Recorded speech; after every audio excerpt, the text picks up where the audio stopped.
Whee! Hello, everybody. Here we are.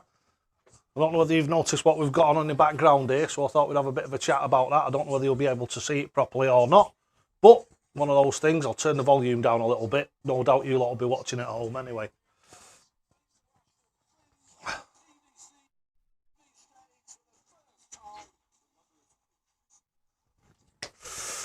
Right, who's in? Scottish lad does darts. Hey, Kieran, you all right, lad? I'm going to do that challenge when we've finished tonight.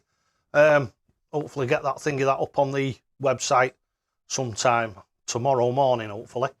I think we've got everything there. I did notice, I watched a bit of the live stream back last week. Well, I watched it back yesterday, and I noticed that a lot of the time I'm looking at the computer screen, but unfortunately when I'm trying to read stuff, it's not big, if you know what I mean. I can't see enough of it, which is a bit of a shame. What I'm going to try and do is open the chat in a separate browser so it's a little bit bigger today.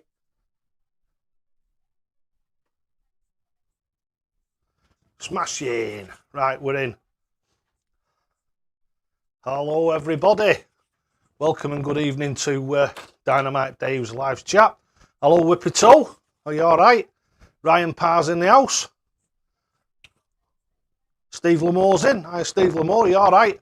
You'll notice, and you'll while I'm moving about and what have you, I've got the darts on. So what I might do is, if you've got that on, if you've got a telly that's available to you and you stick it on, the only thing is it'd be a bit of a lag, which is a bit of a shame, really. I've tried to, what I might do for tomorrow, because this is only the preliminary rounds, what I'm thinking of doing is like a bit of a watch along. You know what the darts referee does? I'm going to do something similar to that, but what I'm going to do is, as I go along, I'm going to critique the thing of the players, how they're playing, how they're performing. I noticed a couple of matches earlier on where people were starting off, like steaming off, and then by the second or it was like the third leg, really. So these two lads were like 1-1 going into the 2-1 stage, and they just like went straight off the boil. One of them had a couple of bad visits, and it sort of like seemed to play onto the other one, and the other one had a few bad visits before they actually picked themselves a little bit back up again. But they never got to that first stage where they were really, really good. Oh, I never thought. Sound check, everybody. Can somebody send me a thing back to tell me if the volume and everything's all right on the microphone? Neil from Neil's Darts is in. How are you, lad? Wayne Farrow's in. Paul McGuff's in. Sam Myers. Paul Boardman. Chris Hallwood. HTT is in. Hi, Dave. Can you say a big hello to my son, Joseph, who is 7 and loves your channel? Hiya, Joseph, mate. Totally okay. Right, so like I say, get a few bits done. What I'm going to do is I'm going to fire up. Now, I might have a bit of a chuck with something, see if I can find some darts that we've not reviewed on the live channel before. And we'll do that as we normally do. I've got a bit of the darts going on in the background so I can keep abreast of it for tomorrow. Volume's great, great stuff. Yankee Clippers in. Wayne Farrow's in. Great stuff. Sounds good. Right, so we'll have a bit of a chuck to start off with and let you all say hi to each other.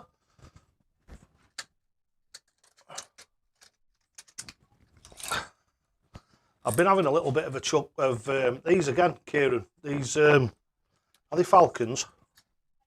Yeah, Falcon. These Falcon darts. Been having a bit of a chuck with these again. I really like them. They're good. The grip's really good on them. It's not what I expected, but it's yeah, they seem to fly pretty well.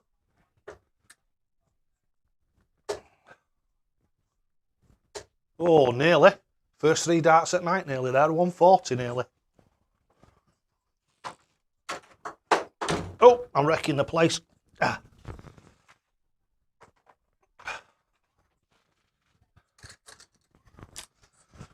Excellent. Right, so don't forget, lads and lasses, if anybody wants to support the channel, we've got the super chats at the bottom.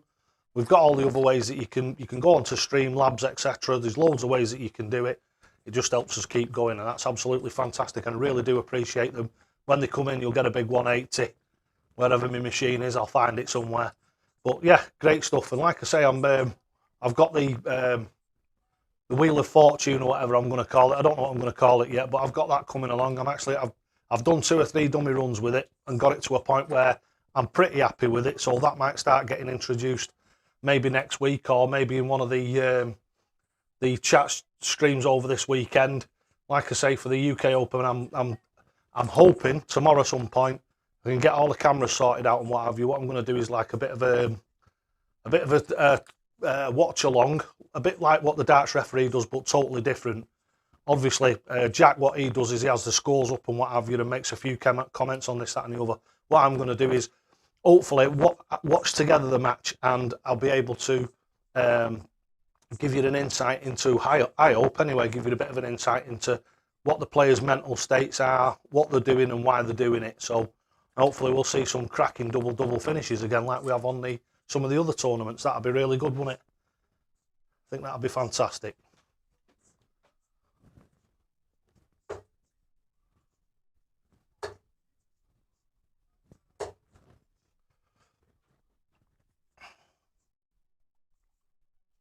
Static, or is it just my phone?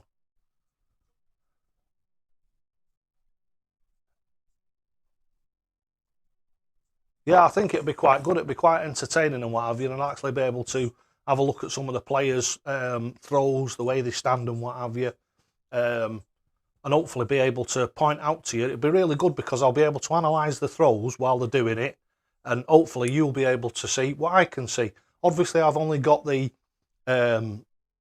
camera perspective of what the TV's putting out, but I'm hoping that you'll be able to see what I can see, and hopefully you'll understand like how the analysis of somebody's dart throw, how it actually builds and how it actually works. Should be quite entertaining.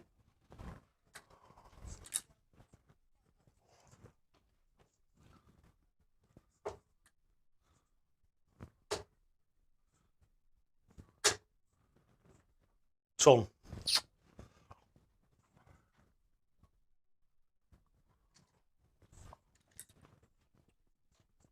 Oh, Brett Pickersgill. Brett Pickersgill's in with the old 15 quidder. Thank you very much. You can see the little running man on there. I'm hoping to get a custom one of them shortly.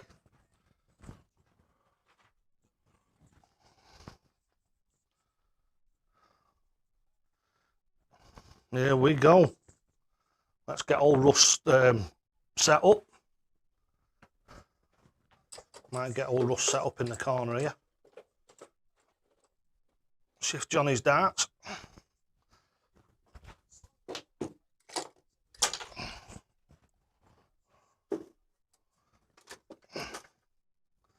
Get the old Roos Bray on.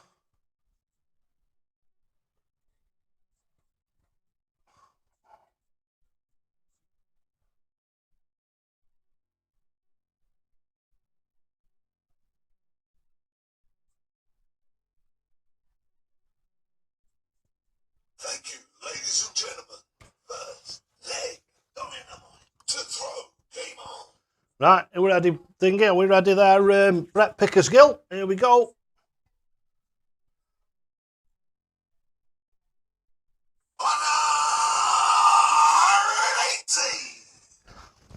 First super chat's in. Thank you very, very much, Brett. Really, really appreciate that, mate. Thank you so much. And yes, I know what that's for. I know what that's for, so I've clocked it, mate. Don't worry.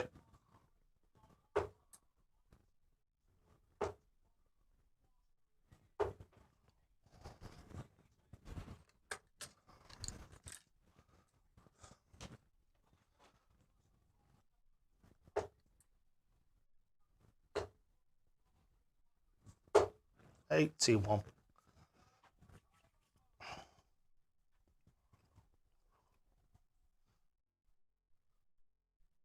Aileen Harvey's in the house. Hi, Aileen. You all right? Hope you're well. Oh, it's Fingy. Dirk van Dijvenbode.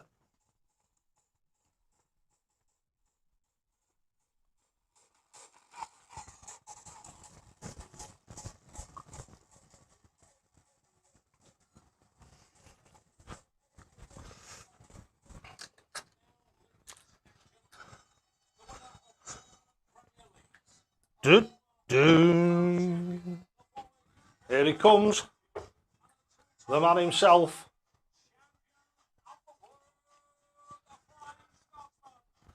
It's the Moaning Scotsman. It's Gary Anderson.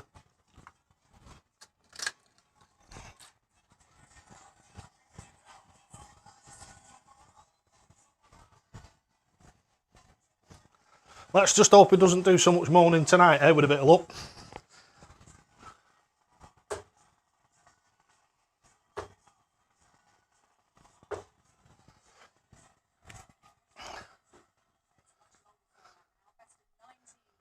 Hiya, Kieran, lad. I hope you're well, mate. I noticed you up at the top there, but you must have popped off a minute because I did say hi to you earlier on.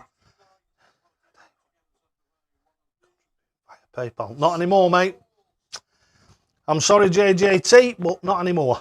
Like I say, it's a long story and I've been through it God knows how many times, but no, just thingy, switched my computer on one day and I just got a message through. I thought it was an hoax in the first place. I thought it was one of these phishing things. And it just said, we're taking action to close your account, and that's it. Close my account with a load of money in it, and I have to wait 6 months for it. And that was all because I did the thing of the Christmas raffle, which you're not supposed to say raffle, apparently.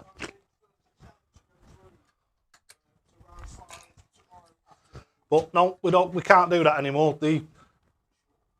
But the way that it works now is instead of having what we used to have, which was what we have now is we have the donators free prize giveaway. So it doesn't matter how you donate, doesn't matter whether it's via Skrill or Streamlabs. You can go onto Streamlabs and you can pay with your card.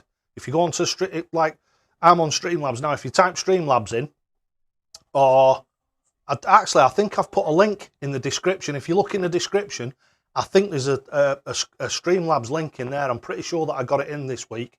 If it's in there, if you click on that link, it'll take you to my donation page. So all you do is you can do it on there and you can do it with a card. I think you can do it direct from your bank. Or if you've got certain things, if you've got PayPal, you might be able to pay with PayPal into that, if you know what I mean. So that might be a way of doing it. That might be a really good way of doing it, that. But I know you can pay with a credit card, and there's a few different ways you can pay through it once you click on it. It has a donation page there. It's dead simple to do, dead simple to go through and what have you. But yeah, anything, any donations and what have you, doesn't matter which way you do it, whether it comes through Skrill, direct bank transfer, because a lot of the ones that I used to have on Patreon, there's a thing called Patreon, and it's like a standing order. So what they do is people give to you on a regular basis, small amounts. So every month, somebody might give you $10 or 10 quid or 20 quid or something like that. And the way that works, how it works, you go on to Patreon and you pay into them, but Patreon take a fee out of it. And then there's another system that you get paid into your bank through called Payoneer, and they take a chunk out of it as well. So what I've done with most of those people is said to them, if you want to do a direct bank transfer, so basically a standing order into my bank, it means that there's no fees for them and there's no fees for me, just an exchange rate, obviously, if it's from dollars or Canadian dollars or whichever currency, euros or anything, there's only an exchange rate. Dave Bowie's in with a 5-0. Nice one, mate. Thank you so much. You can tell I'm buzzing me tonight. I don't know why. I know I haven't taken anything. Apart from I'll be having a beer in a bit. Are we ready? Here we go. So thanks for that, Dave Bowie. Absolute star, man. Oh, I've got another little runner on the screen. Is that a subscriber or something? I tell you what, I can't keep up with all these things come flying in. I'm like... There we go.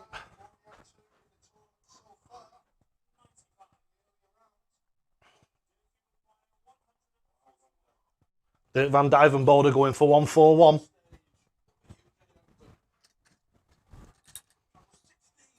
Oh.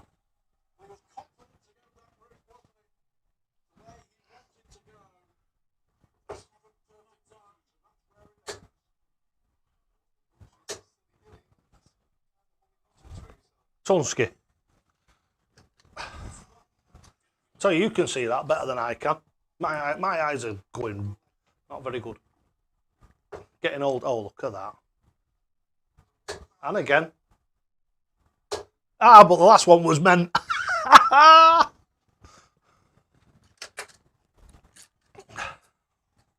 Too busy yakking, that's what it is. Let's see if we've got any questions in. Oh, we're up my darts is in my aim, mucker. If you notice, this is his work. See this down here? Whoop, see that down there? We're up a darts did that for me. Do you know something? Even I find it hard to pronounce that properly. Way up na darts. Good evening, fella. You all right? Thank you very much for doing this, everybody. This is his work down here, the Dynamite Dave bit with the skrill and that on the YouTube. Absolutely bang on. Looks mint, doesn't it?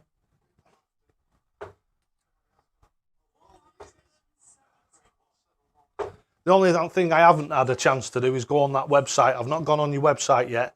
Like I say, I took a bit of a peekaboo at it the other day, but I will get some time hopefully this evening after we've finished this, while I'm still watching the darts downstairs, and I'll hopefully get a chance to have a proper look on that website.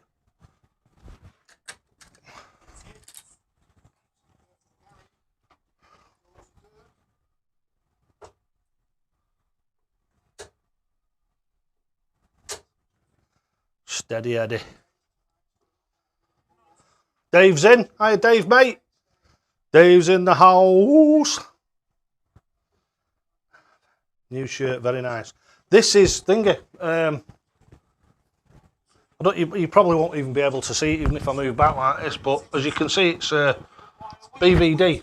If you look at the board, hang on. If you look at the board there, it's BVD darts. This is his own personal official shirt, this one. So I just picked it off the wall and stuck it on. I thought I'd wear this one tonight. I wore Phil Taylor's, was it last week? Friday last week, I wore Phil Taylor's. I wore mine on Sunday. So what I'm going to do is I'm going to wear this one tonight and I'll wear one of mine on Sunday. And then next week I'll do the same. I'll just swap about. I've got loads of shirts. So might as well wear. I might even wear an Adrian Lewis one if he does well in the competition. You never know.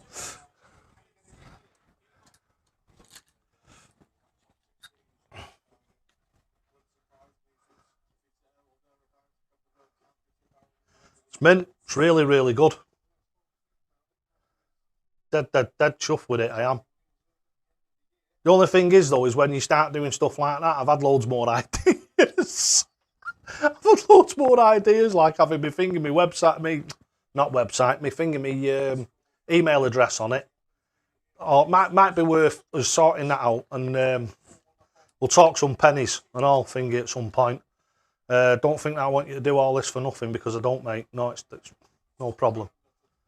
Dave's in there. €3. Thank you, Dave. Here we go. One for you, mate. 180. 141. Ashley Calver's in. Hiya, Ashley, mate. You all right? Oh, we've got a little running man across my face again, look. Got running man across my kisser.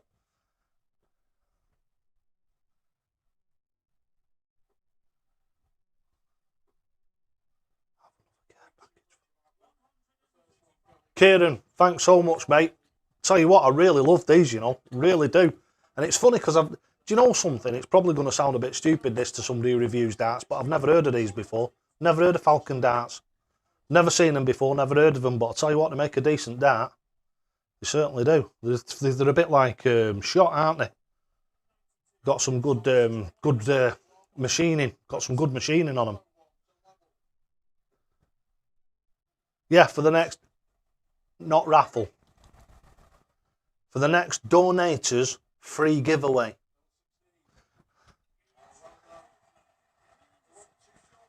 Who's my pick for the UK Open? Well, one of the guys behind me, Gary Anderson's. You never rule him out. Let's go through the ones that you can't rule out first. You can't rule out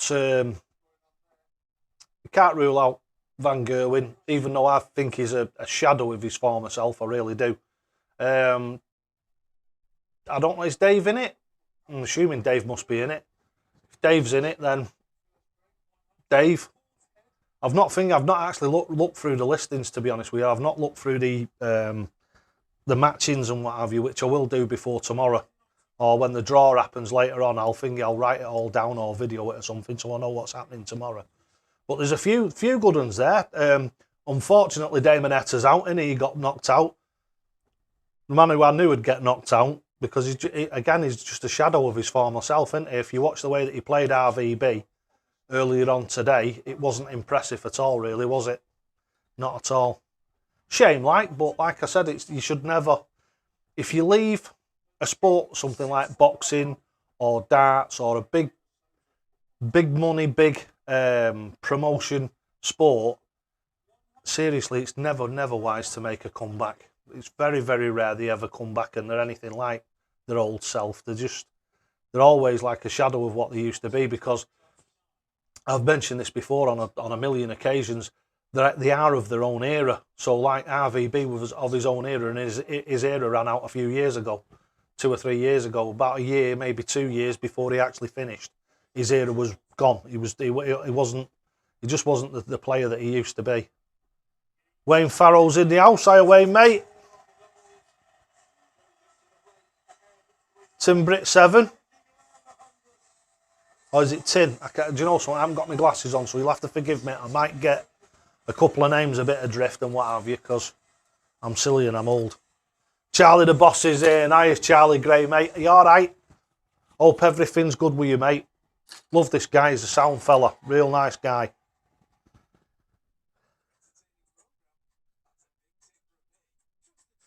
Chizzy and snake bites at the end of the night. That tonight, I'm assuming, yeah. So let's just hope that they go through to tomorrow's, because I'd love to be able to sit with yous, probably tomorrow afternoon. I don't know when they're on again, tomorrow afternoon. I might even get an evening session in as well. All depends on the mooses. So if I can get 2 sessions in tomorrow, I'll be over the moon with it. But I think that's where a load of people will start tuning in, because it's going to be like something really interesting entertainment. It's going to be, well, I'm hoping it is. And like I say, I'll go through Dave Chisnell's throw, and I'll point out to you some of the things that I've said in the past of what he does and what have you. And we'll be able to see that live.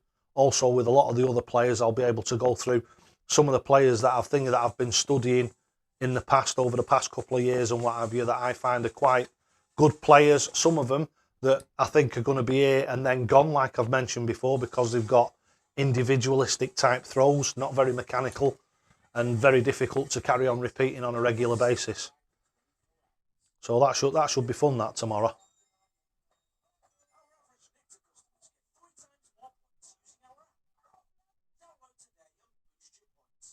All right, Yankee Clipper, mate. If you've got to go, mate, you've got to go. Works what pays the bills. Yep, you have a great weekend as well, Yankee Clipper. I'll tell you what, mate, get yourself back here if you can at any point over the weekend. If you can get anywhere near your phone or something, just have a look and see if I'm on, because if I'm doing the live stream, doing the critique of the players and what have you, I think it'll be very interesting. I'm hoping it will be anyway.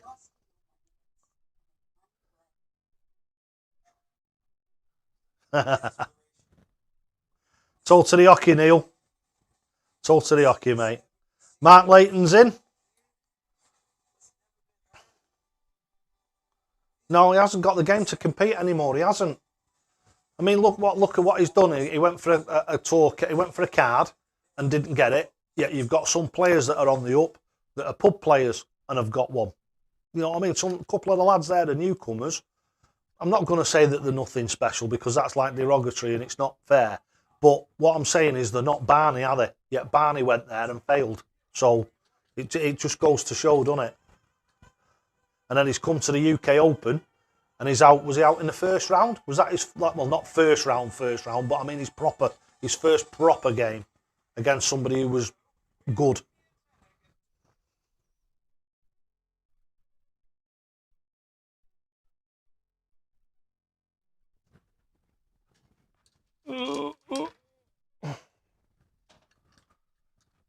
Right, never even thought of that, Neil, but seems a bit stupid when you can watch it for free on TV, doesn't it? Some of the rules that they've got are garbage, aren't they?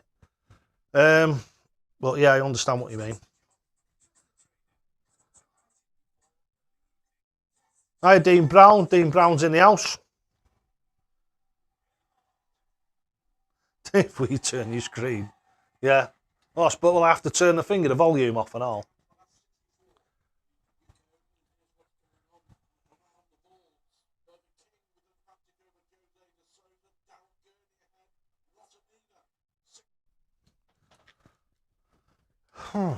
Right. Well, all these rules and regulations, eh?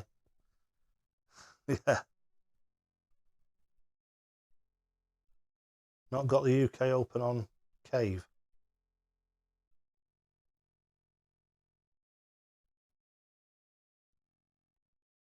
Yeah, I've got the UK Open on Cave, yeah. Of course I have, yeah.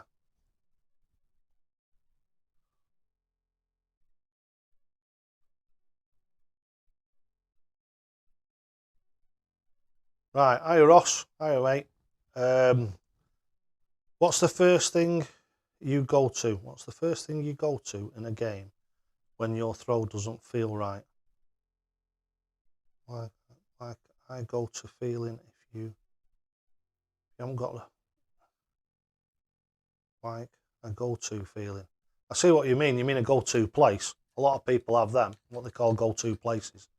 Like I say, a lot of them, what I do is I breathe myself down, and my go-to place is a beach. It's a beach with an umbrella and a sun lounger and a drink of my favourite drink and what have you, and it's a long set of steps from up an hillside. So basically, I start off and I'm stood, and it's like a cove that comes round, and it steps all the way down to a sun lounger, and it's got my favourite beer there and what have you. And I suppose it's what you call your happy place. A lot of people, that's what a lot of people call it, your happy place. But to be honest with you, it normally there's a certain way, like with the Dynamite Dave way, with the mechanical throw. Once you've got into your stance and everything, once you've got that, it just all sort of like people who do it in my way will tell you on here. It all sort of clicks. It all sort of fits together. If there's something wrong, you know straight away, and you virtually know what's wrong straight away because you just start from the ground upwards and you get into the stance and everything. You get your thing, you make sure your shoulders are rotated properly and everything, and you get the tick-tock going, and it either clicks or it doesn't. And if it doesn't click, it's usually very obvious what's wrong. Well, again, yeah, I don't mind getting it. I'm always in trouble, me, some reason or other. Dean Brown. So what we'll have to do with the watch along tomorrow is the same as what. Come on, David. The same as what the darts referee does. You know something? My head's full of cabbage. I tell you, at the moment. But yeah, what we'll have to do is the same with that. What you'll have to do is you'll have to watch it on your own TV, and I'll do the commentary on it. But we'll see how it goes. Annoys you though, doesn't it, when you've got thingy? When I can watch all the Sky ones and everything on YouTube. There's a thingy what looks like either a Chinese or a Korean fella. He does it. Them from the Netherlands, they do it on that Sport 1 or whatever it is. It's just annoying, isn't it, when other people can get away with it and we get hammered. We're just in strange times, I suppose. Fantasy product. Yeah, well, that's it. It's all about relaxing. Well, that's what your happy place is for, isn't it? It's meant to be where you're most calm.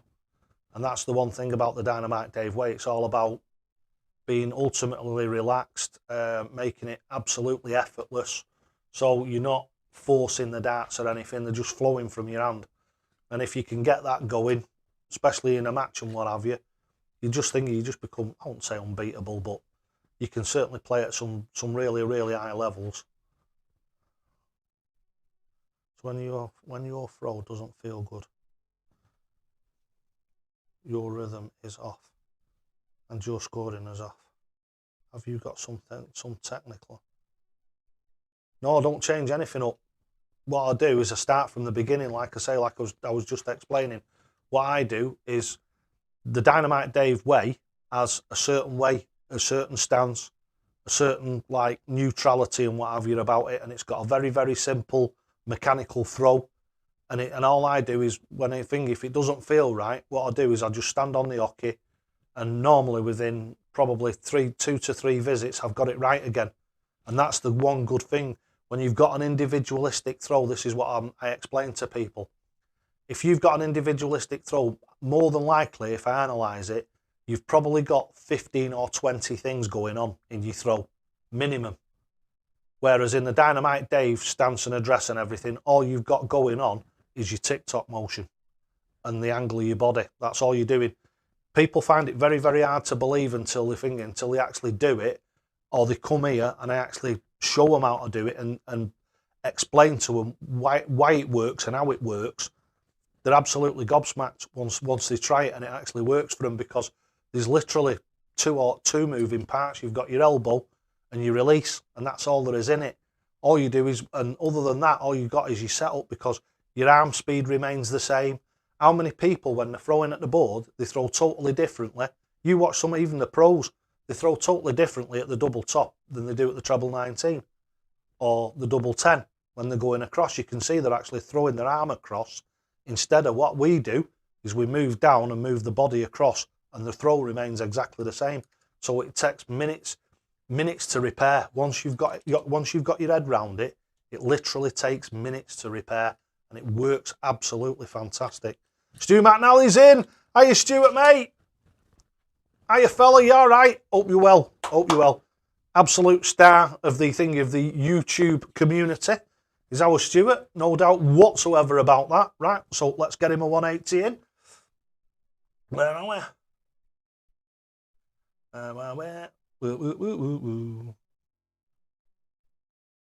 Ah, hang on. We've got something going a bit wrong here. Now we've got it started.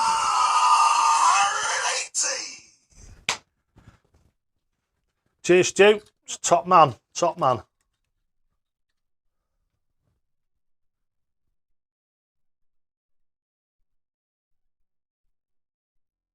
12 data is amazing.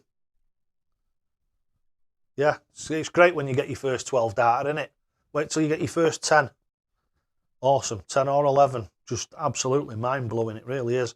And the thing is, like I say to everybody, when you get your first one, that you will only ever have one first one, but wherever there's a first one, there's going to be another one. So if you've achieved that first 12 data, you're going to have another one.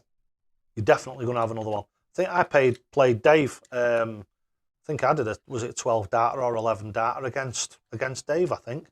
Not 100% sure about it, but I think one of the legs was quite tasty. Eileen's in with a 5 off. Thank you, Eileen. Absolutely smashing. Here we go. Especially for Eileen Harvey. Thank you so much. Absolutely smashing. Fortunately, can't donate. Kieran, it don't matter, mate. Doesn't matter that. Stop it.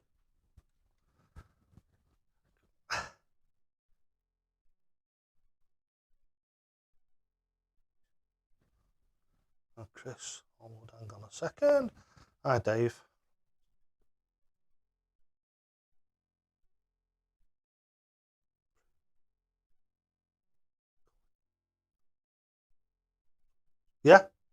Yeah, Chris, brilliant. That's what I said to you. Just keep on keeping on. If it's good, if you're in a good place, you're in a good place. The reason why I push the thing of the Dynamite Dave way is it's one of them. It's a sacrifice. In the first place, you've got to sacrifice to the game that you're playing at the moment. But I have had people that are on 70, 80 and 90 averages sacrificing the way that they throw for consistency. So what they've done is they've dumped the way that they throw, converted completely to the Dynamite Dave way. And one of the lads, it took him about 3.5 months to get back where he was. But when he got back where he was, he just said to me, he says, I can't believe the difference in my consistency. He says, now when I go and play a match, he said, I know I'm going to play well and I know I'm going to win. He said, whereas before, he said, I was playing good.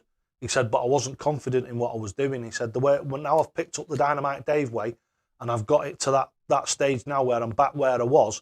He says, I'm back where I was, but I'm 10 times better because I'm doing it all the time rather than going and playing online. He's playing a lot of matches online, and he says rather than playing one good match online, one bad match online, and then 2 good matches and 1 bad match. He says, I'm playing consistently at the same level all the time. And that for him, obviously, he's only got to one stage and he'll go further than that as he starts to build on it. So hopefully he'll be up to 100 plus averages in probably the next 2 to 3 months with a bit of luck.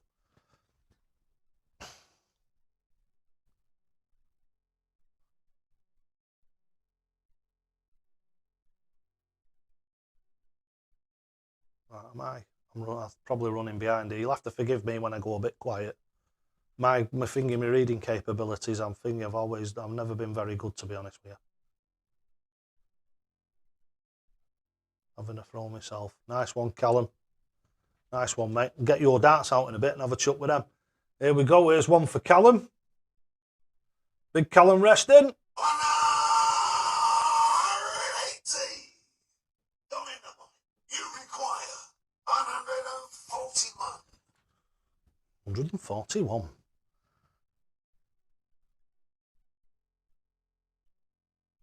Against me. Best leg was 12. Worst leg was 14. There you go, you see. Consistency.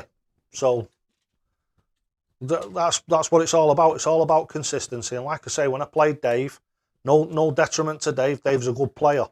But I was like, it took me by surprise for the kickoff, and I was still a bit cold, to be honest with you. But yeah, that's Thingy. I was really happy with it. I played really well considering. Ryan Parr got my first 10 darter a while back in the pub. Went 180, 140, 131. Bull 1 dart. Yeah. I always, if I'm left on 50, mate, I always have a go at centre. Always have a go. I mean, every now and again you sacrifice a leg for it, but to be honest with you, I'm there to enjoy myself. And that's probably one of the reasons I've been all good as a pro, because if I went on the big stage, I'd do the same thing as I do in the pub. If I was going for 120, knowing me like an idiot, I'd go 3 double tops. I'd probably hit it. Thingy more times than I'd miss it, but still, it draws the derision at times.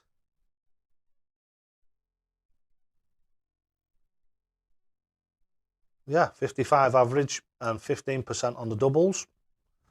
It's thingy. It's fair. It's a fair thingy. The thing is always, all depends on how you're looking to get better. I'm a pain, me, because I acknowledge and I do accept me achievements and me wins. I always celebrate them. If I ever hit a 180, if you weren't here last week, I did whose darts were there? Thingy Wayne Mardles, weren't they? Hawaii 501, and I was doing a bit of a demonstration of a practice thing that I was doing, and I think it was about 3 or 4 visits, something like that. Banged a 180, and I think it was the 3rd visit or something like that with them. Again, yeah, I celebrated that. Always call out the 180s. And do you know something? You should do that, even if you're on your own in your bedroom. I do it because it really does. It's sort of like, it gets that motor inside your body spinning. Gets that, I suppose it's adrenaline in a way. Gets a little bit of adrenaline going and gets you a bit pumped up, if you know what I mean. And it's brilliant. I mean, I do it in the pub and everything. People who are not used to me, they find it a bit, I don't know whether they're offended by it or not, because I don't care. But sometimes they do get a bit shirty because of the celebrations and what have you. But normally, once they've played with me 10 or 15 minutes, they know that it's thingy. It's not, I'm not doing it when I'm throwing a 25, if you know what I mean. I don't get a 60 and start celebrating. It's only when I hit like big scores. Well, not big scores really, it's the finishes, the big scores. The 180s I always call, 140s every now and again. If somebody's putting a bit of pressure on me and I get one at a key moment, I suppose I do a little bit of a thingy Gerwin Price, but not very often. Yeah, go on, lad. Exactly. I'd probably get thrown off the stage anyway. If I went on thingy top tournament, they'd probably chuck me off the stage for swearing, because I do a lot of that at myself. Well, not at myself, but when I'm chucking, I do tell myself off every now and again. First to hit 3. First to 3. It was down. Oh, right.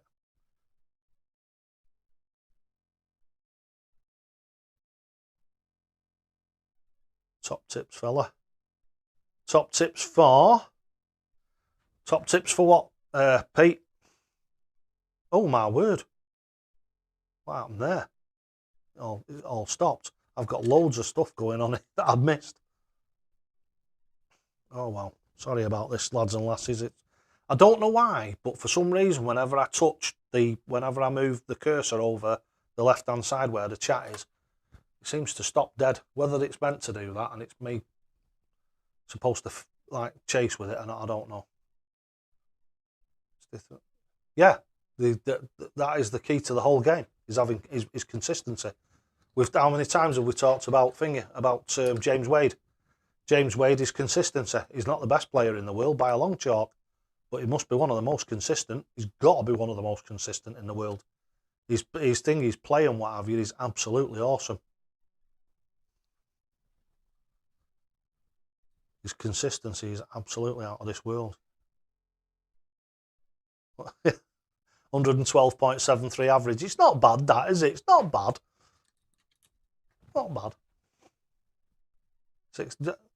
60 plus average, mate. You'll win most of your pub games. If you've got a 60 to 70 average, there's not many normal pub players that'll hold a candle to you.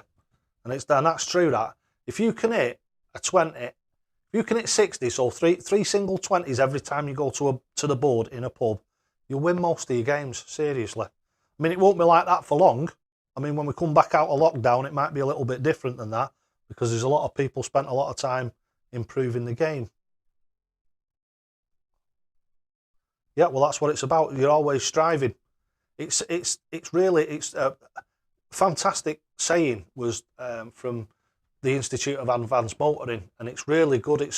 This is about when you're approaching a junction, so a give way sign or a roundabout, right? But it sort of like fits in with the others. You can put other words to it, and what they say is, I'm always looking to go, but intending to stop. So in other words, you're slowing down, but you're looking for a gap. So you're always looking to go. So if you see a gap, and you get a big enough gap that you can get, I'm talking about HGVs now, a big enough gap you can get out into, you go. But you're always intending to stop at that give way sign. But as you approach that give way sign, if you get good and clear vision to go, and it's the same thing about a lot of things in life, and some of the sayings that come out are really good because obviously you're always right. You always should be. How can I put it? Not satisfied with what you're doing, but always happy about your achievements, but looking to improve. So if you're on a 60 average now, you should be thinking to yourself, right, I'm a good player at 60, but I'd be an even better player if I was at 70. And then when you get to 70, you think to yourself, do you know something? Another 5-10 points, and I can really class myself as quite an elite player then. We're talking pub now, obviously not the lads on the telly, because when you get to that stage, you're looking at like I did with Dave there, 112 average is world class.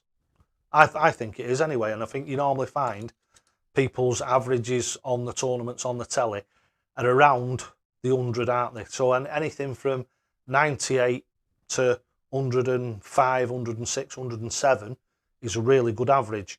112.73 was it? 112.73 is world-class average. It's what I think is world-class average. I've heard some people say that it's 120 plus, but how many games do you ever see on the TV that are 120 averages? Very, very, very few. And can I just ask how long you guys have been playing for? Inconsistent and no high averages. Well, that's for the other. I think that's towards the other lads in it, Eileen. Been playing seriously for about 40. Improving quite quickly, yeah. Nothing good ever comes overnight. I'm telling you that for a fact. It doesn't matter if you pick up the Dynamite Dave way tomorrow. You ain't going to be a world-class player in 3 months. I have had 1 or 2, but certain people just take to it like a fish to water. And then other people, it takes them longer. Don't forget, we all have different not learning abilities, but learning precepts. And it all depends on how open-minded you are and what your attitude is to it. Like Steve Lamore when he came here, the difference that I made to him in 3 days was astonishing, absolutely astonishing. And he just took to it like a fish to water, because he was just open like a sponge. He just wanted to listen to what I said. He took in everything that I told him. He changed everything that I asked him to change. He tried his best. And I tell you something, the difference in the way that he played from when he started, if you go and have a look at the Steve Lamore story, you have a look at the beginning of it, the way that he was throwing, and the way that he throws in the pub at the end, on that, like the thing, a little bit of an icing on the cake at the end of it, the difference in the way that he was throwing was just worlds and worlds apart. And people tell me you can't do that. Well, Steve proves, amongst loads and loads of the people who are watching this now that have done it, it proves that you can change and you can get better.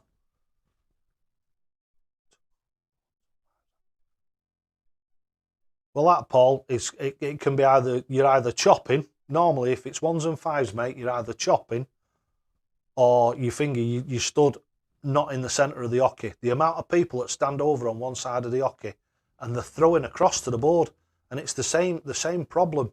If you stand over to on one side of the hockey like Steve Bunting does, you're actually, if you look, you've only got to stand there and look at the board, and you're throwing at an angle towards it.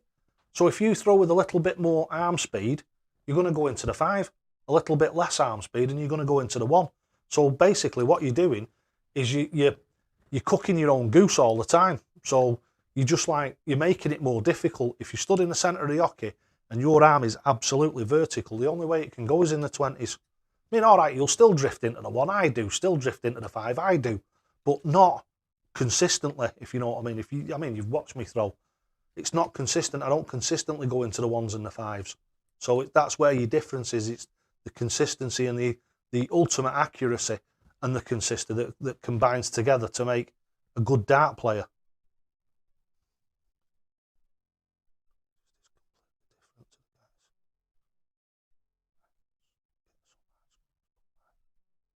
It's rubbish.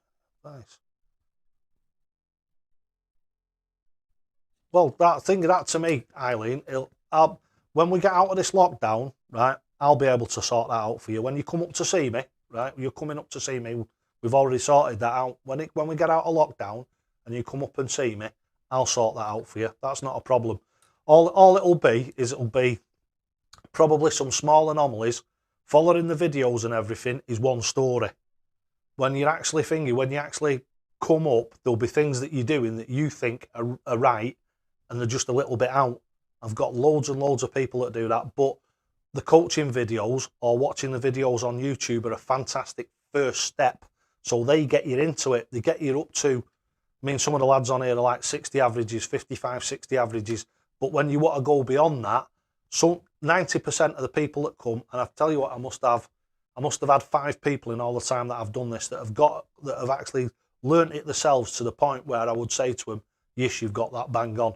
And every one of them are like throwing it over 90 averages. So it's one of them. It'll just be little bits. That's all it'll be, Aileen. Little bits that need ironing out. A little bit of fettling, as we say, or fine tuning. That's all it'll be. That's all it'll require. And ladies' darts, there's no excuse for it now. There's no reason why a lady can't throw a dart as good as a bloke can. There's no physical reason and there's no mental reason. I mean, it's different when you come to weightlifting, athletics, football, physical games where there is an imbalance, and I don't care what anybody says, who's politically correct or not politically correct. There is a difference between blokes and women, and that's why you get that bloke who's gone into the women's Olympic weightlifting and he's just battered everybody. So that's just political correctness gone mad. But there's no reason whatsoever why lady dart players can't be every bit as good as a bloke. There isn't, not a one. Always strive to be better than you can. Hard work pays off. Yes, it does, mate. And I tell you what, it's paid off in your throw. I'm telling you that now for nothing. It's paid off big time in your throw. Like I say, all you've got to do, mate, is go back and have a look at some of your first videos. And then have a look at the ones that you've just done now and your challenge and what have you. Totally different dart player. Totally different.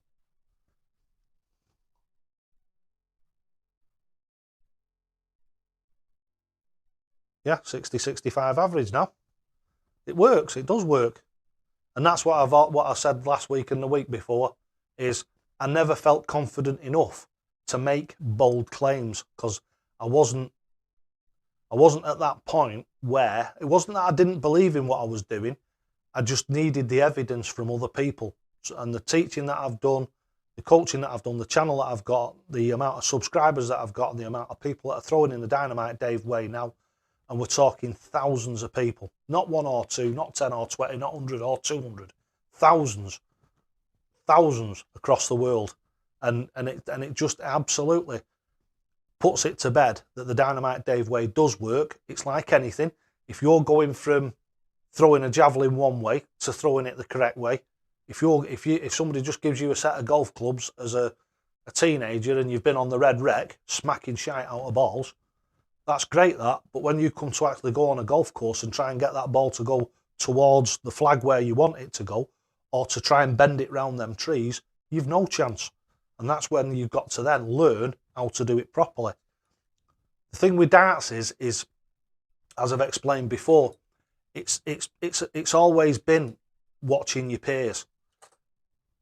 As I said, America, Japan, Australasia, a lot of those stand square onto the hockey with both the feet when they first start playing, and that's because everybody around them did it. A lot of it's changing now, so some of them are actually going to the side-on stance, which is 10 times better, a lot more stable, and a lot better because you've got that stop that you can use. If you're standing here and throwing in front of you, you've got all this wibbly-wobbly all over your arm, and your arm can go all over the place. You fetch it back to here, and you'll feel it stop. It stops. And if that stops there, and you come straight over the top, the only way that your darts can go is in a straight line. It's like basic logic to me. And that's why, as I say, the way that people have grown up playing darts, and I was exactly the same when I was young. I was John Lowe and our kid was Eric Bristow, and we just threw in our own way, and I used to do I could do an Eric Bristow throw better than our kid could. And I used to do the John Lowe throw, try to copy him, but at the end of the day, I'm not John Lowe and I'm not Eric Bristow. Just the thing is they have their own individualistic throw, and that's what I mean when I say that. The same thing as where I get people say to me, I do the Peter Wright throw, I do the Phil Taylor throw, and I just turn around to them and say, well, you're not Phil Taylor, are you? So don't throw like Phil Taylor. Get a basic way of throwing, which is correct. Don't forget Phil Taylor has got his own way, and he's spent 20, 30, 2, 3 decades, 4 decades building that throw up. So unless you want to take Phil Taylor's throw and spend another 2 or 3 decades building that up to get to his sort of level, where you can have a base to work from, which is dead simple, dead easy to do, dead reliable, easily fixed, and just go with that and just make of it your own after you've perfected it yourself. But like I say, there's thousands of people now that are throwing in a Dynamite Dave way. And as I say to everybody, do all of it, or like Finger Neil from Neil's Darts. He's just took the stance, locking the hip out, making sure that hip's locked. And if you look down your body when you lock your hip out, it's a straight line down your body. So you're not leaning on and getting loads of weight on it and crushing your knees and your ankles and ending up in all that pain. The same thing with your actual throw. There's a young lad that I was talking to a few days ago, and he's knackered his shoulder up because he's got a weird throw, and he's been throwing like that for a couple of years. He's done some damage to his shoulder because what he's doing is he's curling the darts out as he's throwing them, and it's doing this sort of action with his arm as he's going, and it's ended up making a mess of his shoulder. And hopefully now I can repair all that, get him throwing in a nice mechanical, simple, relaxed way, and I'm hoping that his shoulder will heal and he'll end up back in the place where he wants to be. When you're going for the treble, you stay. If you're bang the big 60 bed, it's easy. Yeah, well, that is the best tip I've got for everybody and anybody for grouping. And it's been on the things, and I use this all the time. I never used to say anything about it a couple of years ago because it was something that I saved for the private coaching lessons, but it's something that I used in one of my videos. So from then on, it's come out, and it's one of the things that I use. And no doubt we'll see some of the people on telly talking about this at some point, and it's throw your first dart in. If it lands in the 60, throw your second dart at your first dart's flight. So you're using the crosshairs on the end of your flights. So you're throwing at the crosshairs. Throw that, and believe me, you won't hit your dart. The chances of you hitting your dart and bouncing out are 1,000,000 to 1. More than likely what you'll do is slide down the side of it and place your dart right next to it in the 60 bed. And then all you do with your third dart is do exactly the same. And the only part of that is if you've not done a 180 before or you don't get that many, is the excitement. And that's why a lot of people don't get that third dart into the 60 bed. It's because when they see the first two go in, their heart jumps, starts racing, and it's like the adrenaline starts to kick in. And then again, like I've spoke about before, the muscles tighten up. Once your muscles start tightening up, you're fighting against yourself. And it's the same thing with anxiety. I mean, you have to forgive me because I go off at tangents, so hopefully you'll be able to come with me. But yeah, that's what the same thing you see is your anxiety. It does exactly the same thing. If you're nervous, what happens is it tightens your muscles up. When it tightens your muscles up, you're fighting against yourself. And that's why I always talk about the Dynamite Dave way being relaxed. So basically as effortless as possible. So, and that's the way I throw, is absolutely effortlessly. If I stray into the treble five or the single five or the one, I don't let it affect me. This is where a big part of darts, especially the male game, is another thing, because don't forget, with all those blokes, we've all got a bit of an ego. We've all got, we're all a bit oversensitive about being beaten and what have you. So we don't like having pressure put on us, and that's what happens is you end up fighting against yourself. Whereas I don't, I just let it go. If I have a bad leg, then really by rights, if you're playing somebody as good as you, by rights you should lose every other leg anyway. The darts that the legs that you start in, you should win. And then what you should be looking to do is capitalise when your opponent makes a mistake, and believe me, he will. So if your game is solid and you can take out your leg every other leg, obviously if you start off, if you've got the arrows in the first leg, you finger it, by rights, you should win that match. And your opponent is then looking for you to make a mistake. If you start second, you're doing the same as what he's doing. The other guy's going off in front and you're looking for him to make a mistake. And that's why you need that consistency and the reliability of the Dynamite Dave throw. So as you can comfortably, I can comfortably sit behind anybody and just wait for him to make a mistake. Just take my legs every time I throw first, take my legs and just look for an opportunity. And then if you carry on after you've stolen a leg, you've won it. Exactly, again, you've won the match.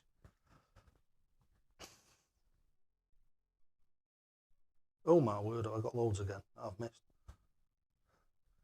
Whip it, if you're throwing at an angle, it's a longer distance too. Yeah, exactly, mate, exactly. That's why I think I don't understand. I mean, obviously Steve Bunting does it because, again, another lad, he's got his own individualistic type of throw.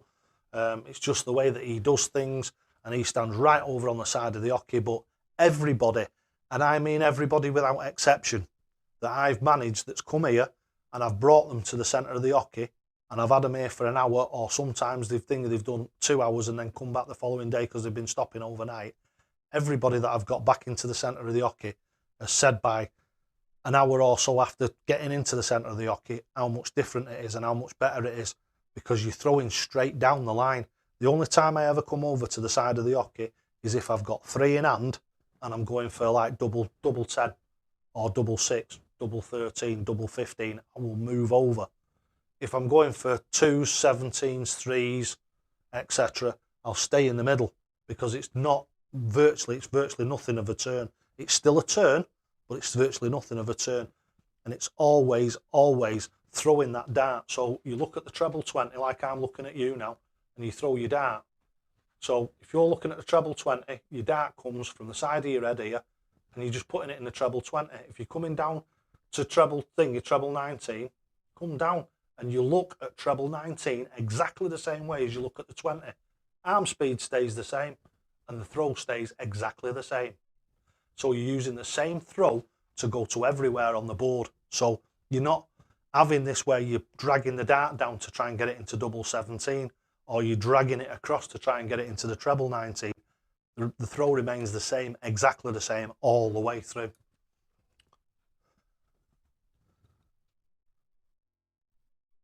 Yeah, Lisa, today, oh, tell you, thingy, I've always been a big promoter and bastion of the thingy of the ladies' game. And Lisa Ashton, Fallon Sherrock, and a couple of others. It's really a shame that there isn't more of them. It really is. I find it heartbreaking. I mean, there's one lass, some of you lads out there might not know her, some of you might, and she's called Maria O'Brien. And if you look at her throw is really mechanical, and I thought that she'd be a lot higher up by now than she's actually made to. But whether that's something to do with the BDO and the rules and all the things that have gone on with the BDO, I don't know. But I found her a really good thrower. Same with Bo Greaves. She's a really good thrower and all. You watch her throw. It's quite mechanical. It's a little bit individualistic, but not much, if you know what I mean. Wouldn't take much to convert that to the proper, well, not the proper, but a really good mechanical throw.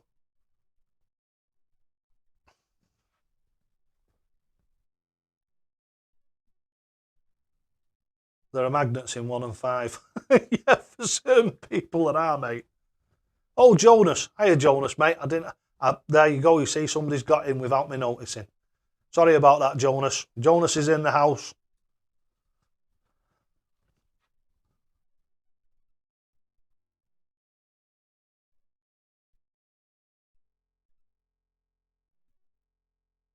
Yeah, it's just, I don't know. The world's going mad. I think the world's going mad.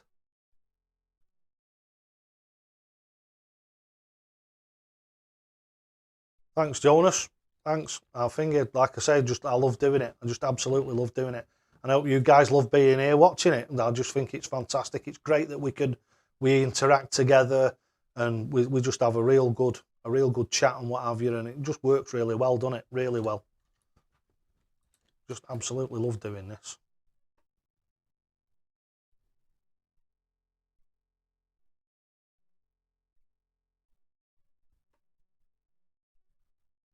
Shove that back over there. It's all right. I'm sorry for fiddling, but my eyes are not the best, so I'm trying to make the chat as big as I can without covering myself up, if you know what I mean. No, don't. Yeah, I love watching his throw. It's effortless. But that's what the Dynamite Dave way is all about. The Dynamite Dave way is truly effortless. If you get that off to a tee, then that is an absolutely rock solid mechanical throw. Similar to RVB's, but RVB is a little bit more straight on. But yeah, that's why he was so good for so long. It's just he's got to a point now where he's not competing anymore, is he? He's just not competing anymore, and it's nothing to do with his age or anything. I think, I don't know. Could possibly be the fact that he's a multi-millionaire and the hunger's not there anymore. It's totally different. Believe me, if you've got to win, like Nathan Aspinall, he'll tell you, if you've got to win to feed your kids, right? It's a totally different story. Don't forget RVB's a multi-millionaire. He's got a shop apparently in The Hague, not far from Loxley, not far from the Loxley lads. He's got a shop down there. He's won world championships, he does exhibitions and all that stuff. Like I say, he's a multi-millionaire, so maybe, just maybe, the hunger's not there anymore. And that is it's totally understandable. Some people are mercenaries. I mean, I'm not saying that RVB is because of the amount of years that he's been around, but there is certainly people who will come into our game now and in the future that you will only see for a decade maybe, till they've made a certain amount of money and got a certain amount of prestige. Because believe it or not, if you've got a healthy calendar for exhibitions, promotions, if you've got good sponsorship deals like Taylor with Target and what have you, to be honest with you, you don't really need to play on the professional circuit. Taylor certainly doesn't. And neither did you. Look how long Eric Bristow, he only played for so long, and he wasn't around for that long in real like time. But he dined out on that right for the rest of his life. He was booked up for exhibitions and what have you, almost 12 months in front all the time. That later. Oh, you know Maria, do you? Excellent. She's really good. She's got a really good throw. The only thing with Maria is she has to arch her back a lot. If you look at her, she has to arch her back a lot. I'm not going to point out why, but I think we all know.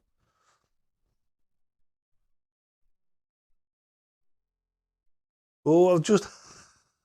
See? There you go, Kieran. Just hit the big fish. You just hit a 170 out shot against the bot.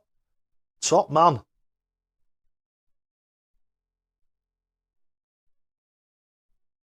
Hey, listen, mate.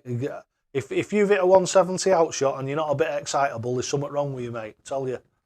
That's what does it for me and all, Kieran. I've got to say, mate.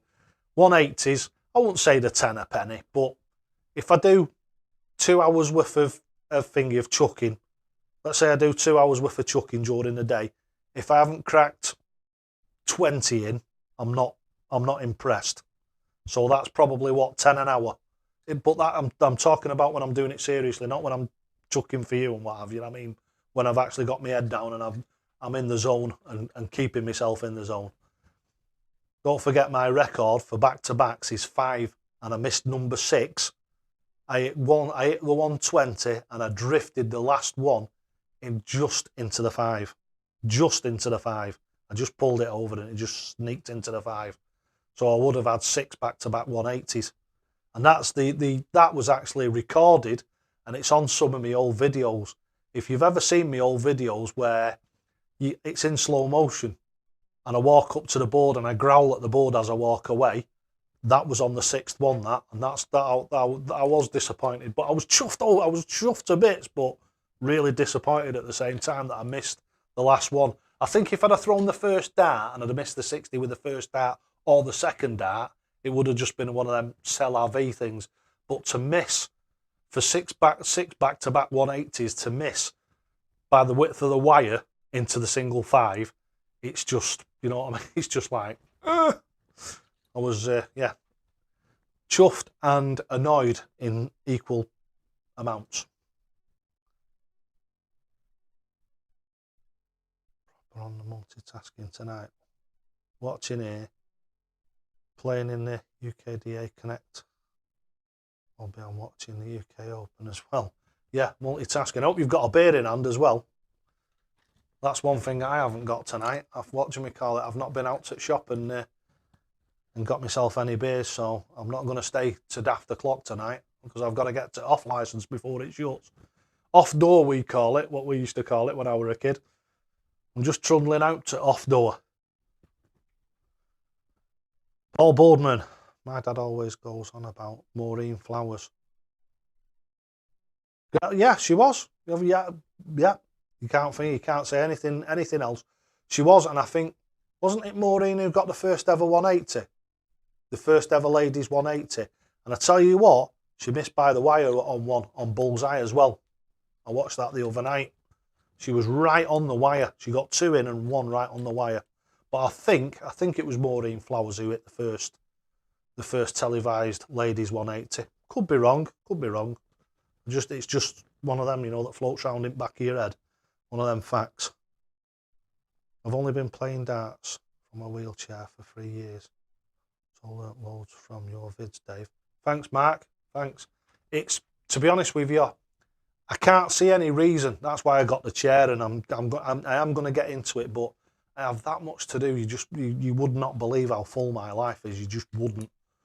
But I'm going to get that chair out of the shed, and I'm going to have a good week. I might have not a week off, but a week where I'm not making any videos for thinking and not doing any coaching videos, and I might spend a week seeing if I can come up with a proper mechanical throw from a chair, and I'll be able to do it. It might take me a bit of time, but I will be able to do it.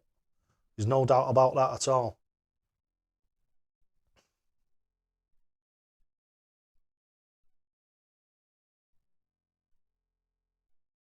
No, everybody's got to change to improve, Dave. Everybody's got to change to improve.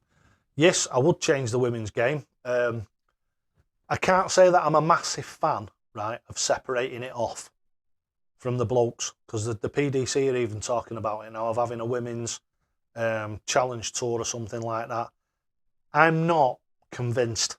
I think I would personally put the ladies in with the next, well, we have the elites, as you want to call them. I would put the ladies in at the levels where their actual averages are, if you know what I mean. So I would try and encourage a lot of the ladies that are playing now that are really, really good players. I would try and elbow them towards the development tour. Now, I know that is designed for younger players, but the idea of it and the actual wording of it speaks volumes. Development, and that's all that the ladies need. They need development, but what they need more than anything else, right, is the finances to be able to do it. Don't forget, a lot of the lads who are professional players now had a full-time job and were dart players. Don't forget, a lot of the ladies now, right, they have a full-time job, they've got 2 kids, and they're trying to be a dart player. So the opportunity is still stacked against them. Because, I mean, there's a lot of lads now, a lot of, they call them, when I was a young bloke, they used to call me like a modern age man, because I changed the kids, I gave them the feeds, I put them to bed, I did everything that I could. Fortunately, I ran my own business at the time. A few of you will have heard about it. I had my own garage. We used to do high-class cars and custom cars. We used to service them, build kit cars. We used to do all sorts of motor vehicle engineering. And I was really, really fortunate that I was able to spend time with my kids. Really fortunate. A lot more time than a lot of you lads have, and maybe even some of the lasses out there. But it's one of them. The ladies need the financial backing now to bring them up to the next level. And it's only going to take 5 or 6. It's going to take 5 or 6 of them to get to the point where they can compete and go deep into tournaments in the PDC, in the UK Open, the World Championships, the Grand Slam, all them. If you've got 4 or 5 women that can go deep into that and they can actually start making a good living at it, then what that's going to do is it's going to encourage the younger girls now that will adopt a mechanical throw and come through behind them, like the young lads that are coming through now that are really, really good. You've got to think, all right, Keen Barry has got quite a good throw. There's a few of them that are coming up. Like I say, Bo Greaves, she could be fantastic. I mean, I don't know what she's doing at the moment. I've not heard anything about her for ages and ages, which is a real shame, because she could be a fantastic ambassador, and she could be the next generation that takes the ladies to the next level. But yeah, I really do think that the ladies do need some financial incentive and financial support to actually do it. And don't forget, there's millions and millions and millions of pounds in this thingy, in this game now. So there's no excuse and there's no reason why they couldn't support them. There's none whatsoever. But I've always said that they think they should be supporting grassroots darts as well. The PDC should be supporting all levels of darts, right the way down to pub darts. But what they've done in the past is they've got away with it because of the BDO. Now the BDO have done the legwork. So basically, like football, where you've got your lower leagues and then you've got your upper leagues where the footballers from the lower leagues hope to be picked for or bought. Hopefully the young players hope that United will buy them or fetch them in and train them, and then United will sell them off. And it's a big game like that. But like I say, I think they're missing a trick. I think there's a couple of tricks that the PDC are missing big time. The first one is not supporting the ladies' darts the way that they should, and the way that I think that it could be made a million times better than it is, a million times better. And the same with the grassroots stuff like YouTube. We get no curry we curry no favour with the PDC or any of the other MAD. None of them don't seem to do. You might have the odd one bloke who might come and talk on one of the shows and what have you, but there's no real involvement, if you know what I mean. And I think they're missing a trick. I really, really do think they're missing a big trick. Never hit a big fish. I've hit a 145 a couple of times. Massively, it would, yeah. Yep, certainly would. No, there's no need to. Yeah, exactly. That's what I said. I've said that loads of times. There's no need to separate it.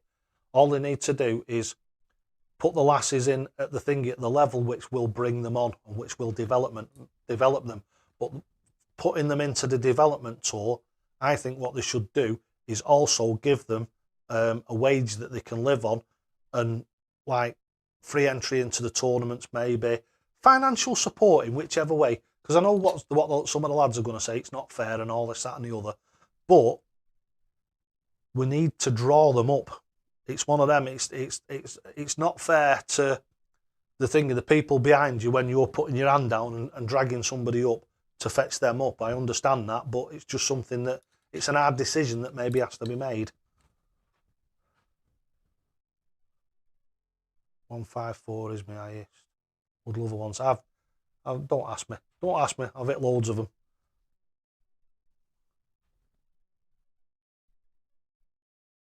Yeah, Mike, my eldest son, he plays darts.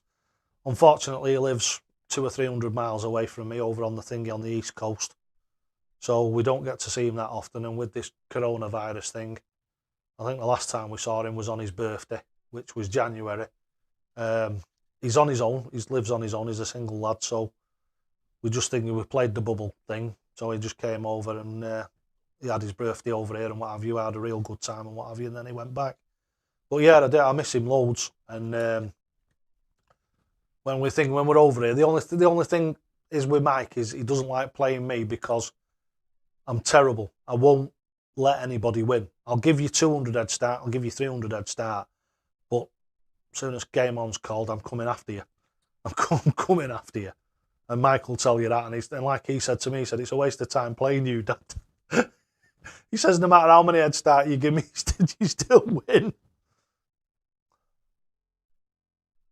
Oh, is that all I've got? 11 likes? Come on, that's a bit poor. Everybody that's in here now, get a like on that thing. Shove a thumbs up on it. Anybody who's not subscribed, get yourself subscribed. Get yourself subscribed and tell all your friends to do the same. Anybody who likes darts, if you're enjoying this, get them in. Get them in. Get them. They might enjoy it as well.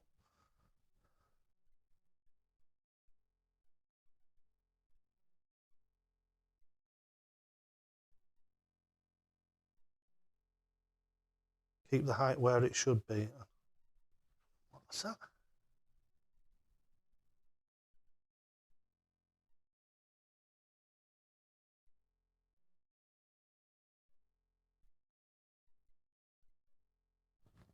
Yeah, I'm assuming that you're saying fantasy products about the height of the board.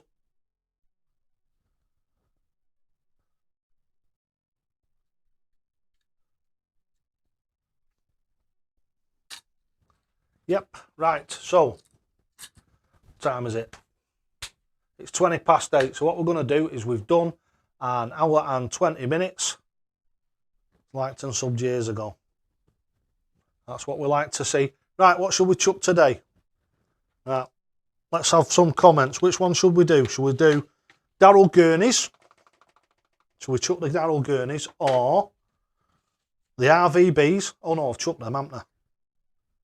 They weren't the best. A bit like the fella. We've got the MVG Actives. The Michael Van Gerwen Actives. We've got the Kim Ibricks. He played today. We've got the Dirk Van Dijvenbode. I've thrown them, haven't I? Oh, I've got a couple here. I'll tell you what I've got here. I've got the Gerwin Price Lunar Editions. I've got them. Let's see who's first in. Andy Hamilton, no. Had COVID. Do you know something, mate? I think 90% of us have already had it. I had it the 1st January before they even...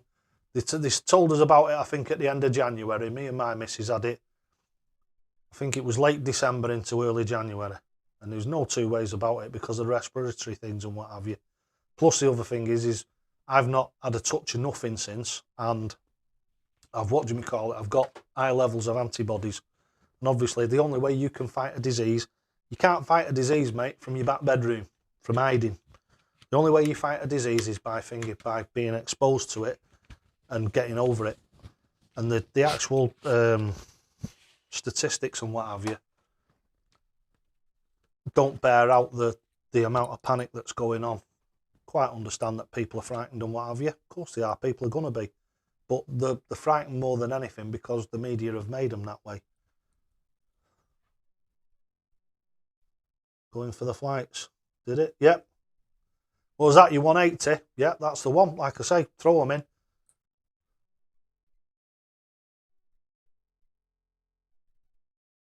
Wow, man. So you've just...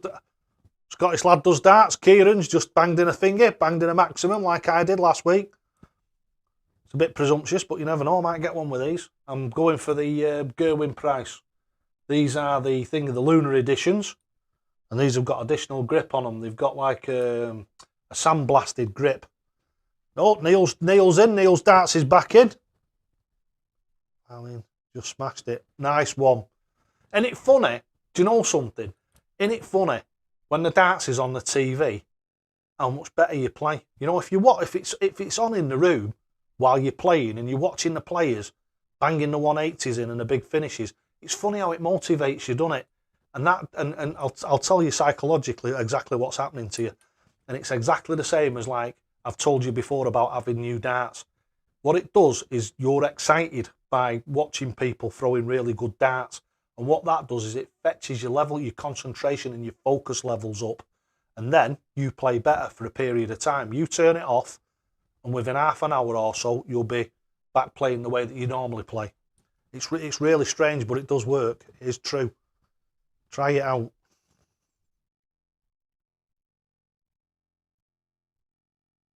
Get in, Neil, yeah. Yeah, the mortality rate and what have you, it's just... I mean, to be honest with you, I don't really want to get political on a thing on a darts channel. It's something that I've been thinking about for a long time is doing something where I do talk politics and stuff like that, but having it totally separate from the darts channel. But I think what's happened is they've not took the public along with them. They did in the first instance. Everybody was behind it because nobody knew what was happening, and everybody thought you've got to give them the benefit of the doubt. But when they started lying about the amount of deaths there is, and it's all like word trickery, died with COVID. What does that mean? I'll tell you what that means. Even now, if you get COVID on the 1st of the month, right, you're clear of it on the 10th of the month. So by the 10th, it's totally gone out of your system. If you have a normal bout of it, obviously, if you get long COVID, etc., if that exists and what have you. If you do get that, then that's a different story if you're really, really ill with it. But if you get a normal dose of it and it's just like the flu, like the rest of it, you're clear by the 10th. If you get run over by a truck on the 25th, right, you get run over by a truck and it squashes you flat, you didn't die of getting squashed flat, you died of COVID. You died with COVID. And it's so disingenuous, it's unbelievable. Or believable, as the case may be. Right, let's have a look and see if we can find some. Oh, tell you what, these look all right in them, don't they? We'll go for some super dart flights. Ooh. Oh my word.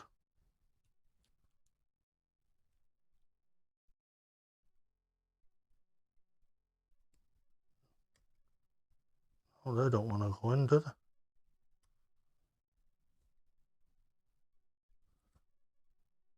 Good grief. These very, very difficult to get the flights in these. So we won't give up. We won't give up. What we'll do is we'll take the shafts out of them and we'll put some ready-mades up in them, shall we? And seeing as the Gerwin prices and the Icemans and the blue, what we'll do is we'll put the blue shafts and flights in them. All right, so where are they? They are knocking about somewhere, and here they are. Have to forgive me for turning my back on you for 5 seconds. Right, see what's going on in here. Let them grow.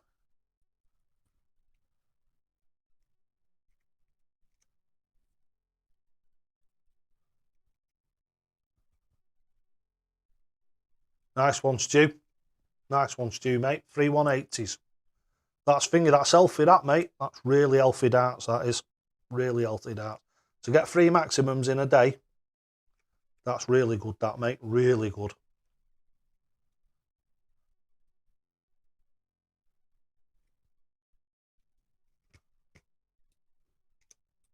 What's that for? We're talking about for women moving them in, leaving the board out the same and moving. No, there's no reason why a woman can't throw from thingy 7'9¼ and to 5'8". If we're talking about the disabled darts, then that might be a different story.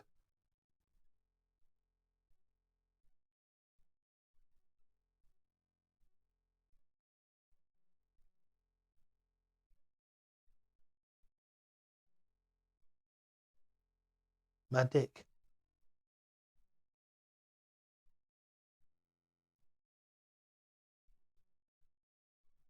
That's that. Countless tons. R170. Yeah, it's level 9. But that's fantastic, that. Nobody has died of flu for a year now. Well, that doesn't sound right either, does it? Doesn't. That's what I say to you. None of it makes sense. None of it makes sense.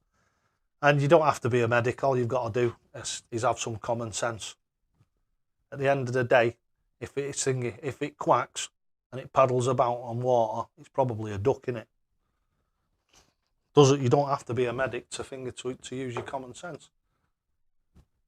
But again, like I say, I don't particularly want to talk about stuff that's political and what have you, because all it does is it just stirs people up, and it's not worth it. It's not worth it. You're far better off just keeping it to yourself.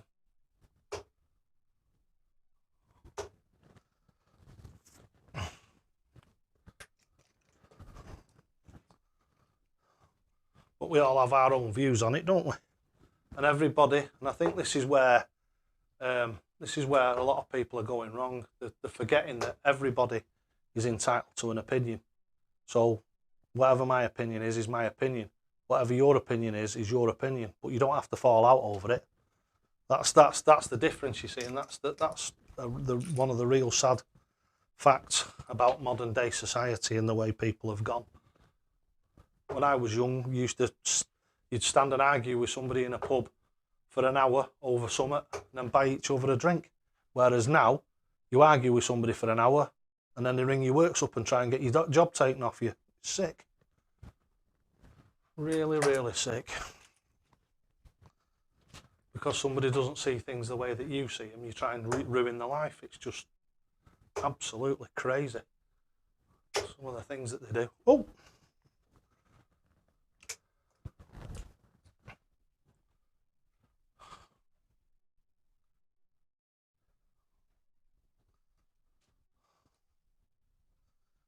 Junior League, and I'm sure the board is the same height.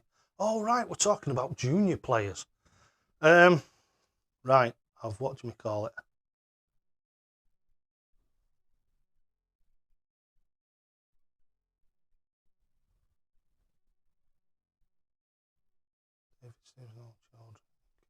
Ah, right, yeah. I think I've got onto it now, because obviously I was doing other things and I was doing my usual waffle. And yeah, what I tend to say with the kids is when they get to the point where I'd say that about 10 or 11 or 12, something like that, there's no reason why they can't play on the full-size board. What I've done with my grandkids is when they're tiny, when they're like 5 or 6 or something like that, what I did was got them a soft tip board and put the soft tip board underneath the main board. And what I did with them is, as they grew, what I did was I put the board about about 2 inches above their head height.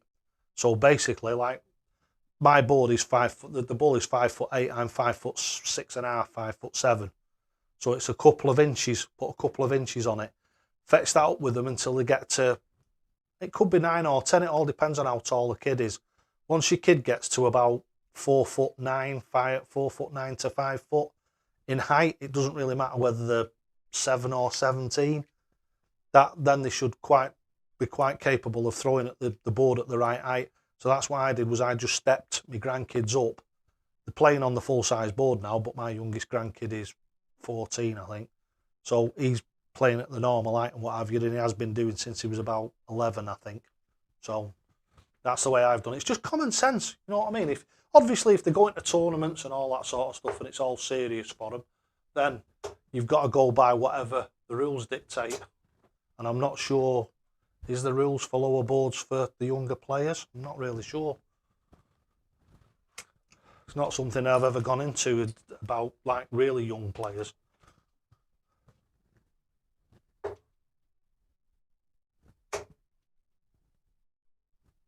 Oh, come on. 85. Bit of a deflection there.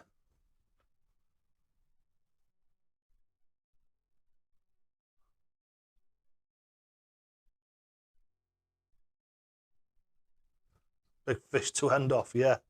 I wish. You might be here a while. Oh my word, especially if I chuck like that. Right.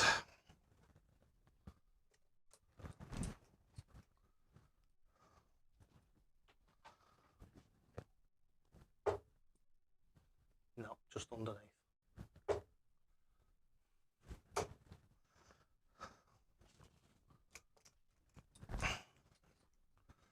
Right. Cancel culture not allowed an opinion anymore. Well, that's what I'm saying to you. I can't believe that people can be that petty. I mean, like I say, it's not the sort of thing that I really wanted to talk about, but even if you're hard left and someone else is hard right, you will find, right, that you agree on about 75 to 80% of everything.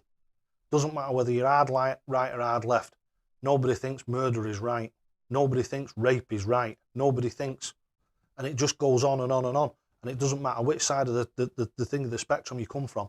It's only 20% of the things that you disagree on. But when you disagree on something, you should be big enough to be able to disagree with somebody and still be their friends. I've got loads of friends with different political opinions and what have you. And we have a right old go sometimes, a right old ding dong. But we're all my age. So all we do at the end of it is just laugh about it and think we have a drink and what have you. Just sit down, put the world to rights and all that sort of stuff. And when it's finished, it's finished. Nobody falls out with anybody. Nobody like calls each other all the stupid words that they use and the stupid labels and the childish labels that they use. Nobody does that where in like my circle. And I think, unfortunately, this stuff that comes from London is, I don't know, quite dangerous, to be honest with you.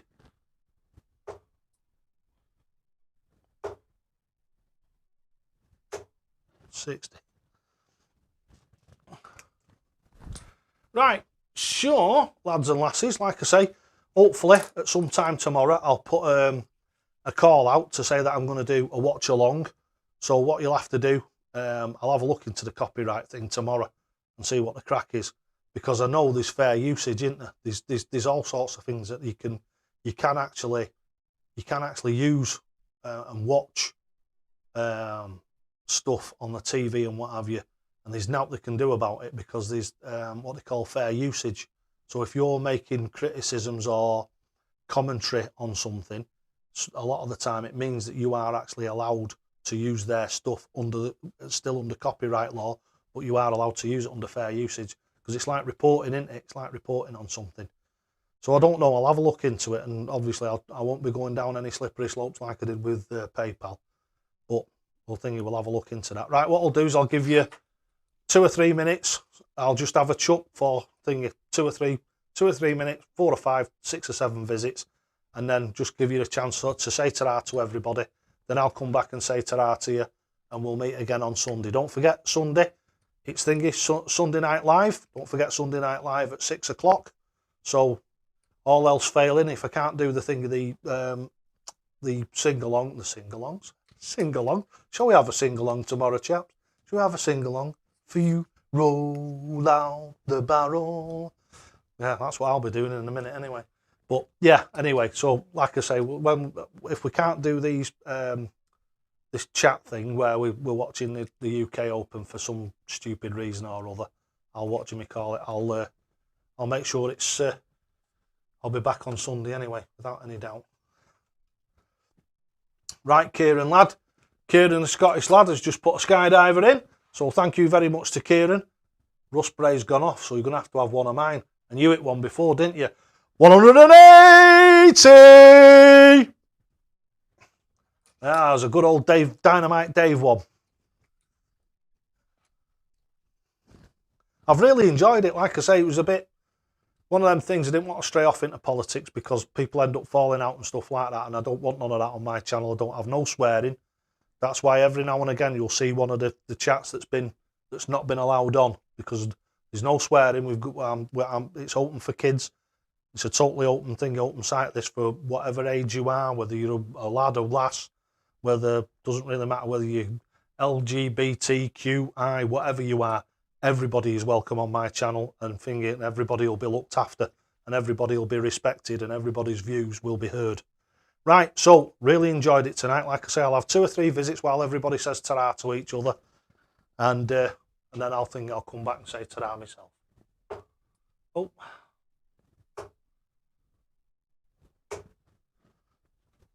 $68. Tell you what, these Gerwin price darts are very thin, you know. Now the blue ones, the standard blue ones that he chucks, I know they're not this thin, you know. I'm sure they're not, because I had a set and I used them in the pub for about 6 weeks. I used them in pub for about 6 weeks, and there was no way they were as thin as this. I don't think so, anyway. I have to get a standard set.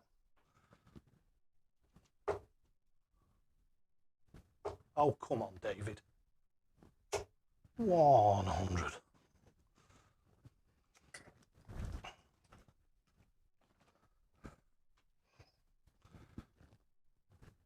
Oh.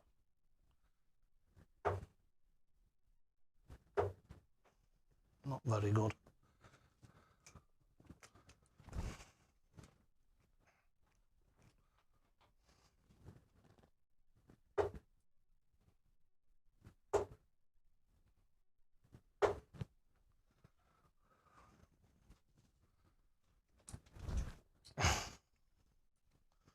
Right.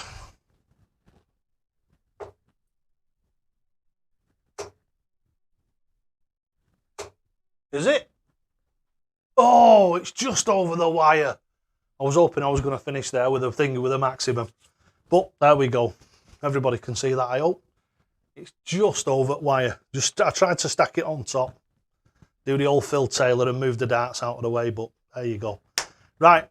Take care, everybody. We'll see you on Sunday. Don't forget Sunday Night Live at 6 o'clock. And like I say, hopefully before then we might have a couple of the watch-along things for the UK Open, if that's possible. Right, so don't forget, lads and lasses, you'll only ever get out of this game what you're prepared to put in. And always, always, always, totally okay. See you, everyone. See you on Sunday, if not before.